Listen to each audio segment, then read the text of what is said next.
Conjecture. What's a conjecture? So let's look at that. I have here a pattern 2, 4, 6, and based on this pattern I'm going to say that the next number is going to be the number 8. So I use inductive reasoning to figure out that the next number is 8, and now I want to explain how did I come up with this number 8? What did I do? What was I thinking about? Well, what did I see? I noticed a pattern. Here's what I saw. To get from 2 to 4, it increases by 2. To get from 4 to 6, it also increased by 2. So if I'm assuming that this pattern is going to continue, then I just increased by 2 once more, and that's how I ended up with the number 8. So my conjecture here would be that if I wanted to get the next term in the sequence here, then I just increase the previous term by 2. So again, if I wanted to get the next term here, I increase this previous term by 2. So I get 10. Right? So every time if you want the next term, the previous term is increased by 2. So that'd be my conjecture. Now it doesn't mean that it's correct. So just to to clarify. So let me show you why this is called, this is just a conjecture. So it's not proving, you're not proving anything. All you're doing is saying, based on what I observed, this is what I believe to be true, and then you come up with your statement. So now someone else could come up with a different pattern. Based on what they observe, somebody else could come up with a different idea. Someone could say that the next term here is going to be 10.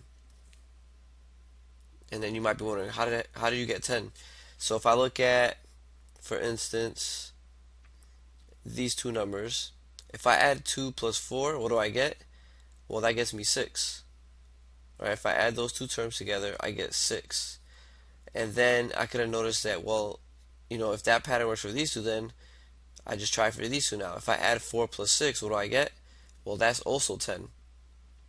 So this is another pattern that you can see that works.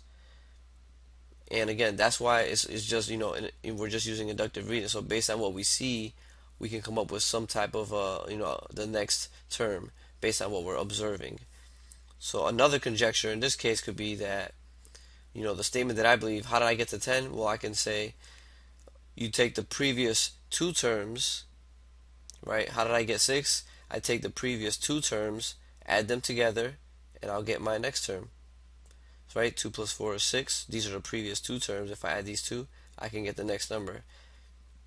Same thing again. If I apply that same thing, if I add these two terms, 4 and 6, that'll give me 10. And if I wanted to do it once more, right, I will take these two terms, add them together, and then I will get 16. Right? And then I could keep continuing that pattern if I wanted to. So again, a conjecture is going to be, a statement based on what you observe. So think about it as a way of explaining what you see. So you can't just say, for instance, let's say I said, the next thing is going to be in this pattern is going to be a square. Well, if you think it's going to be a square, you have to come up with some type of a statement to support, why do you believe that square is next, right? And it'd be pretty difficult to say, well, a square is going to come up here next because we have 2, 4, 6. That's hard to come to that conclusion, right? To come up with a conjecture to say that this square is going to be next.